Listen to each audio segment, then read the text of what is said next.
नमस्कार. अंबानगरी बातमीपत्रात आपलं मनपूर्वक स्वागत. अमरावती आणि परिसरातील काही ताज्या घटनांसह मी विवेक. बातमीपत्रात प्रारंभी एक नजर ठळक बातम्यांवर. Headline presented by Bagde jewellers. आपल्या नात्यासारखाच अमूल्य दागिना म्हणजे बागडे ज्वेलर्स. जयस्तंभ चौक, अमरावती. 1981 पासून आपल्या सेवेत. अमरावती जिल्ह्यातील जिल्हा परिषद शाळा आर्थिक अडचणीत. शाळा सुरू होऊन 4 महिने लोटून देखील अद्याप निधी नाही. शाळांना तात्काळ निधी देण्याची शिक्षक समितीची मागणी.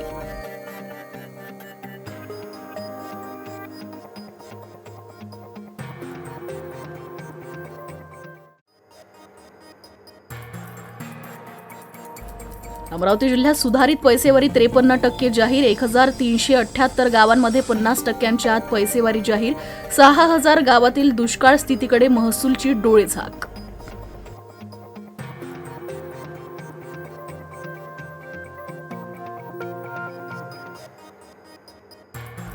आणि अमरावती जिल्ह्यातील गुरुकुंज मोझरी इथं राष्ट्रसंत तुकडोजी महाराजांच्या पुण्यतिथीनिमित्त राष्ट्रसंतांना वाहण्यात येणार मौन श्रद्धांजली. विदेशी नागरिक सुद्धा होणार सहभागी.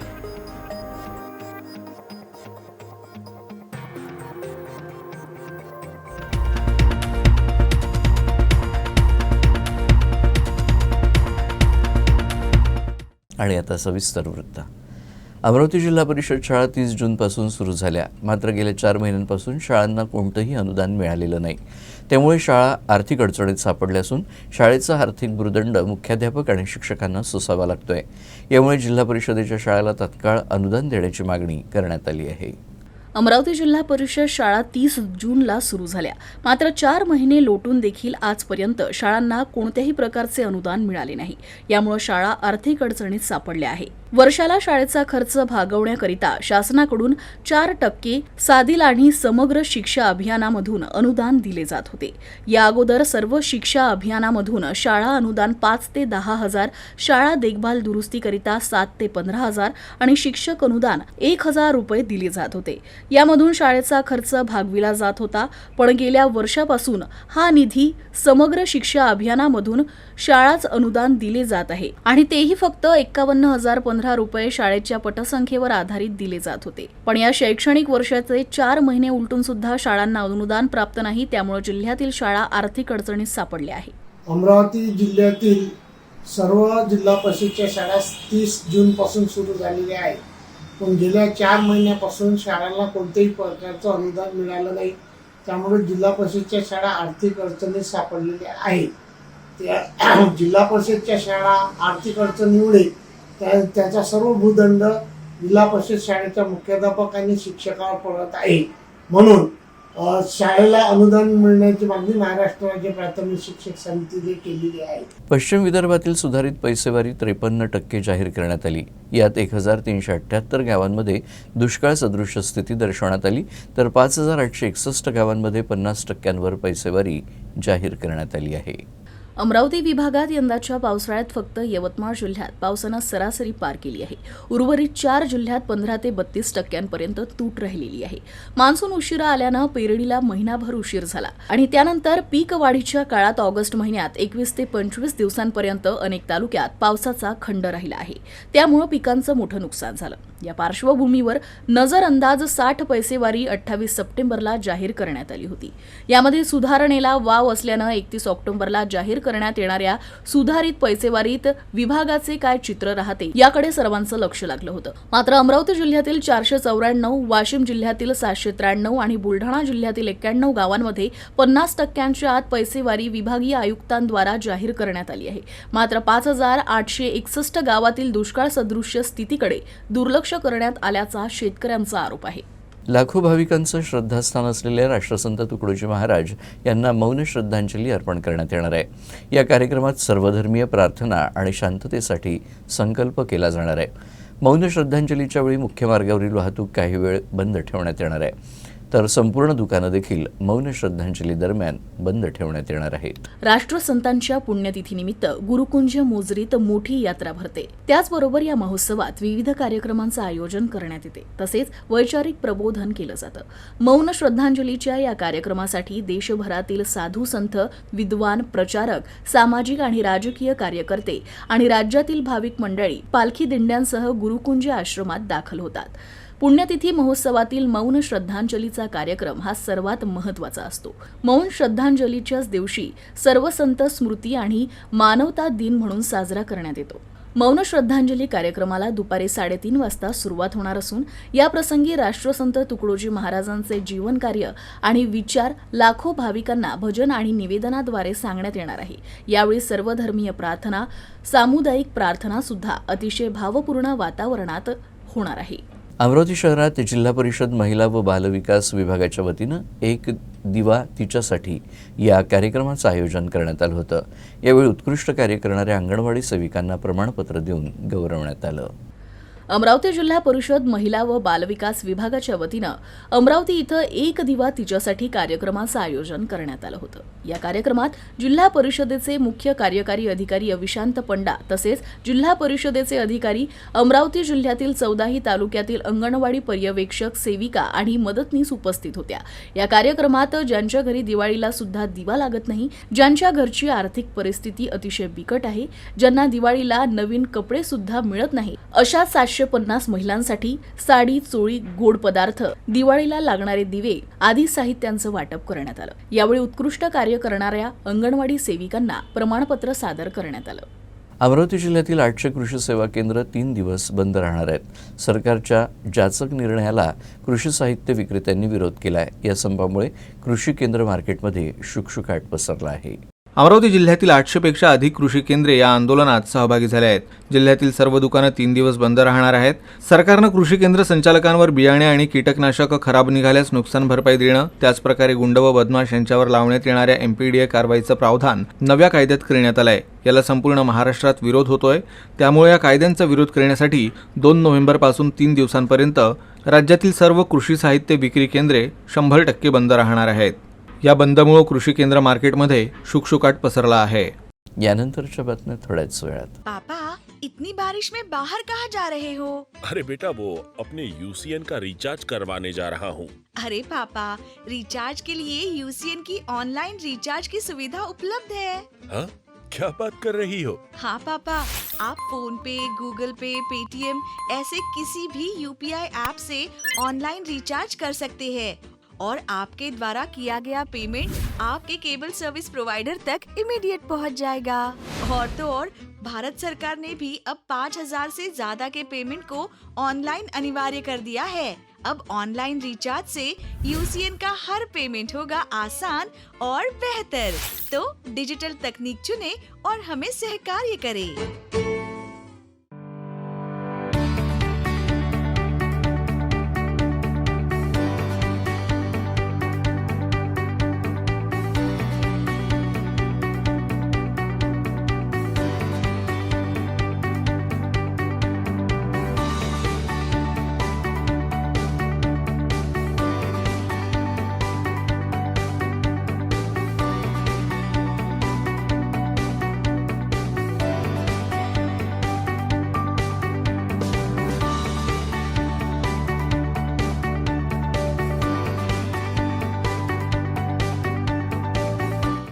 विश्रांतीनंतर बातमीपत्राच्या या भागात आपलं पुन्हा एकदा स्वागत. सरदार वल्लभभाई पटेल यांच्या जन्मदिनाचं निमित्त साधून दरवर्षी दक्षता जनजागृती सप्ताहाचं आयोजन करण्यात येतं. अमरावतीतही लाचलुचपत प्रतिबंधक विभागातर्फे दक्षता जनजागृती सप्ताहाचं आयोजन करण्यात आलं आहे. सरदार वल्लभभाई पटेल यांच्या जन्मदिवसानिमित्त महाराष्ट्रात दक्षता जनजागृती सप्ताहाचं दरवर्षी आयोजन करण्यात येतं. यावर्षी भ्रष्टाचाराला नाही म्हणा, राष्ट्रासाठी वचनबद्ध व्हा ही संकल्पना निश्चित करण्यात आली आहे. अमरावतीतल्या लाचलुचपत प्रतिबंधक विभागातर्फे भ्रष्टाचार निर्मूलनाची शपथ घेऊन दक्षता जनजागृती सप्ताहाला सुरुवात करण्यात आली. राज्यपाल आणि मुख्यमंत्र्यांनी या सप्ताहानिमित्त दिलेला संदेश उपस्थितांना यावेळी वाचून दाखवण्यात आला. या सप्ताहात भ्रष्टाचार निर्मूलन संबंधानं जनजागृतीपर विविध प्रकारच्या कार्यक्रमांचं आयोजन करण्यात येणार आहे. तर भ्रष्टाचारासंबंधी कुठलीही तक्रार असल्यास 0721-255-3055 तसंच 0721-266-4902 आणि टोल फ्री क्रमांक 1064 वर संपर्क साधण्याचं आवाहन पोलिसांनी केलं आहे. आमच्या लाचलुचपत प्रतिबंधक विभागाकडून दिनांक 30 ऑक्टोबरपासून 5 नोव्हेंबरपर्यंत दक्षता जनजागृती सप्ताह सुरू आहे. या सप्ताहामध्ये आमच्या विभागामार्फत शाळा, कॉलेजेस, बसस्टँड, रेल्वे स्टेशन इत्यादी सार्वजनिक ठिकाणी जनजागृती म्हणून पथनाट्य, पॉम्पलेट वाटप या माध्यमातून जनजागृती करण्यात येत आहे. आपल्या या चॅनलच्या माध्यमातून मी सर्व जनतेला विनंती करतो की त्यांना भ्रष्टाचारासंबंधी काही तक्रार असेल तर त्यांनी आमच्या कार्यालयातून प्रत्यक्ष तक्रार द्यावी किंवा ते शक्य नसेल तर 1064 हे आमच्या टोल फ्री क्रमांकावर त्यांनी कंप्लेंट नोंदवावी किंवा कॉल करावा. दिवाळीच्या पावन पर्वावर राणा दाम्पत्यातर्फे दरवर्षीप्रमाणे यंदाही जिल्ह्यातील गरीब आणि गरजूंना किराणा सामुग्रीचं वाटप करण्यात येत आहे. या वाटपाला आजपासून सुरुवात करण्यात आली आहे. अमरावती जिल्ह्यातील शेतकरी, शेतमजूर, आदिवासी, श्रमजीवी, कष्टकरी, गोरगरीब गरजूंच्या जीवनात दिवाळीच्या निमित्तानं गोडवा निर्माण करण्यासाठी आमदार रवी राणा आणि खासदार नवनीत राणा यांच्या स्वनिधीतून 2 लाख कुटुंबियांना घरपोच मोफत उत्कृष्ट दर्जाचा किराणा मिळणार आहे. या किराणा वाटपाला आजपासून सुरुवात झाली आहे. या अनोख्या उपक्रमाचं यंदाचं 14वं वर्ष आहे. जिल्ह्यातील 2 लाख नागरिकांना हा किराणा वाटप होणार आहे. आमदार रवी राणा आणि खासदार रवी राणा यांच्यातर्फे वाटल्या जाणाऱ्या या किराणा किटमध्ये रवा, मैदा, साखर, चणा डाळ, पोहे, तेल, मीठ, मसाला पाकिट, मुरमुरे, तांदूळ इत्यादी सामुग्री असून या सर्व सामानाचं गेल्या 14 वर्षांपासून गोरगरिबांना वाटप करण्यात येत आहे. याबाबत खासदार नवनीत राणा यांनी प्रतिक्रिया दिली आहे. आज से हमारे यहाँ पे जो ग्रोसरी का डिस्ट्रीब्यूशन, जो हमने बोला था हमारे महाराष्ट्र में हम किराना बोलते, तो आज से कल से एक्चुअली वो डिस्ट्रीब्यूशन शुरू हो गया और 1.5 से 2 लाख परिवार तक ये किराना का जो बैग है, आप देख सकते हैं मेरे पीछे जो बैग है, ये हर परिवार में जहाँ पे जरूरतमंद है, जो किसान है, किसान जो खेतों में जाके मजदूरी करते हैं या फिर आदिवासी क्षेत्र में रहने वाले मेरे आदिवासी भाई बहनों को जो जरूरतमंद है वहां तक पहुंचाने के लिए दिवाली का किराना है. तो मुझे लगता है हर व्यक्ति, हमारे क्षेत्र के जितने भी जरूरतमंद है वो इंतजार करते हैं. पिछले साल की भी पावती जो उनको दी हुई है वो आज तक संभाल के रखते हैं. तो मुझे लगता है हमारी एक छोटी सी प्रयास है कि लोगों के चेहरे पे मुस्कुराहट लाने की. मुझे लगता है अगर जरूरतमंदों के लिए, जिनके पास बहुत कुछ है, अगर उन्होंने मदद का हाथ आगे बढ़ाया तो शायद आप भी किसी के चेहरे पे मुस्कुराहट दे सकते हैं. और ये दिवाली की शुरुआत मुस्कुराहट से, लोगों के चेहरे पे मुस्कुराहट है जिन्हें इसकी जरूरत है. तो मुझे लगता है सच में जो दिवाली है वो उस चेहरे पे मुस्कुराहट आने के बाद हमारी तो होती है. आप भी उसके लिए आगे बढ़ सकते हैं और लोगों को मदद कर सकते हैं. महाराष्ट्र राज्य माध्यमिक आणि उच्च माध्यमिक शिक्षण मंडळानं 10वी आणि 12वीच्या लेखी परीक्षांचे अंतिम वेळापत्रक जाहीर केलं आहे. 12वीच्या परीक्षा 21 फेब्रुवारी ते 19 मार्च या कालावधीत, तर 10वीची परीक्षा 1 मार्च ते 26 मार्च या कालावधीत होणार आहे. याबाबत सविस्तर वेळापत्रक मंडळाच्या संकेतस्थळावर उपलब्ध करून देण्यात येणार आहे. महाराष्ट्र राज्य माध्यमिक व उच्च माध्यमिक शिक्षण मंडळाच्या पुणे, नागपूर, छत्रपती संभाजीनगर, मुंबई, कोल्हापूर, अमरावती, नाशिक, लातूर आणि कोकण या 9 विभागीय मंडळांच्या मार्फत परीक्षा घेतली जाणार आहे. 10वीची प्रात्यक्षिक श्रेणी तोंडी अंतर्गत मूल्यमापन परीक्षा 10 ते 29 फेब्रुवारी, तर 12वीची 2 ते 20 फेब्रुवारी दरम्यान घेतली जाणार आहे. परीक्षेपूर्वी माध्यमिक, उच्च माध्यमिक शाळा, कनिष्ठ महाविद्यालयांकडे छापील स्वरूपात परीक्षेचं वेळापत्रक देण्यात येणार असून ते अंतिम असल्याचं महाराष्ट्र राज्य माध्यमिक व उच्च माध्यमिक शिक्षण मंडळाकडून स्पष्ट करण्यात आलं आहे. मंडळाच्या संकेतस्थळावरील वेळापत्रकांची सुविधा ही फक्त जाहिरातीसाठी आहे. परीक्षेपूर्वी माध्यमिक शाळा, उच्च माध्यमिक शाळा, कनिष्ठ महाविद्यालय यांच्याकडे छापील स्वरूपात देण्यात येणारं वेळापत्रक अंतिम असणार असल्याचं शिक्षण मंडळानं स्पष्ट केलं आहे. त्या छापील वेळापत्रकावरून परीक्षेच्या तारखांची खात्री करून घ्यावी आणि विद्यार्थ्यांनी परीक्षेची तयारी करावी अशी सूचनाही देण्यात आली आहे. अमरावती जिल्ह्यातल्या वाठोडा शुक्लेश्वरमधून वाहणाऱ्या पूर्णा नदी पात्रातून वाळूची तस्करी करणारा एक ट्रक महसूल विभागाच्या पथकानं जप्त केला. भातकुली तालुक्यातल्या वाठोडा शुक्लेश्वर येथील पूर्णा नदी पात्रातून अवैधरित्या वाळूची तस्करी होत असल्याची गुप्त माहिती महसूल विभागाच्या पथकाला मिळाली होती. या माहितीच्या आधारे पथकानं सापळा रचून 1 नोव्हेंबरच्या मध्यरात्री हा ट्रक जप्त केला. या कारवाईत ट्रक चालकाला ताब्यात घेण्यात आलं. हे प्रकरण पुढील कारवाईसाठी कोल्हापूर पोलीस ठाण्याकडे सोपवण्यात आलं आहे. मात्र या कारवाईमुळे अवैधरित्या वाळू तस्करी करणाऱ्यांचे धाबे चांगलेच दणाणले आहेत. अमरावती जिल्ह्यातल्या चांदूर बाजारच्या सीताफळाचा गोडवा राज्याच्या सीमापार पोचला आहे. एकट्या चांदूर बाजार शहरात दररोज 2 लाख रुपयांची उलाढाल पाहायला मिळते आहे. सध्या सीताफळाचा हंगाम सुरू झाला आहे. चांदूर बाजार तालुक्यातील देऊरवाडा, कुरळपूर्णा, काजळी, सिरसगाव कसबा, ब्राह्मणवाडा थडी आणि नदीकाठच्या गावात सीताफळाचं उत्पादन मोठ्या प्रमाणात घेतलं जातं. आता तर बागायती शेतीतही सीताफळाची लागवड केली जाते. बहिरम, काजळी, देऊरवाडा इथं सीताफळाची वनं आहेत. लिलावाच्या माध्यमातून यातून लाखोचं उत्पन्न होत आहे. काही वन विभागाच्या अखत्यारीत आहेत. चांदूर बाजार इथं पहाटे 5 वाजेपासून सीताफळाची कॅरेट पाट्या विक्रीसाठी शहरात येतात. जयस्तंभ चौकात मुख्य मार्गालगत अनेकांच्या ताज्या टवटवीत सीताफळांच्या दुकानांनी हा बाजार सजलेला असतो.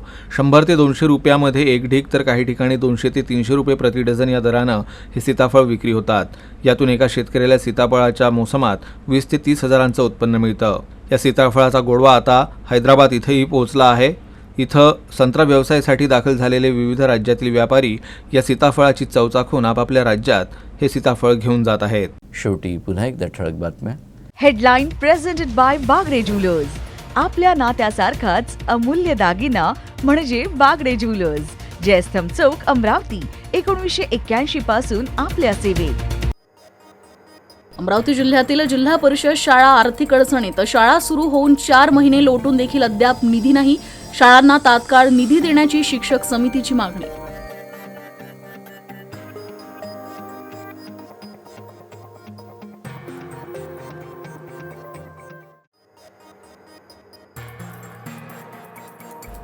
अमरावती जिल्ह्यात सुधारित पैसेवारी 53% जाहीर. 1378 गावांमध्ये 50% आत पैसेवारी जाहीर.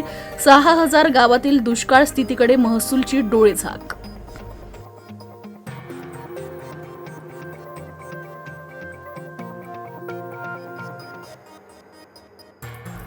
आणि अमरावती जिल्ह्यातील गुरुकुंज मोझरी इथं राष्ट्रसंत तुकडोजी महाराजांच्या पुण्यतिथीनिमित्त राष्ट्रसंतांना वाहण्यात येणार मौन श्रद्धांजली. विदेशी नागरिक सुद्धा होणार सहभागी.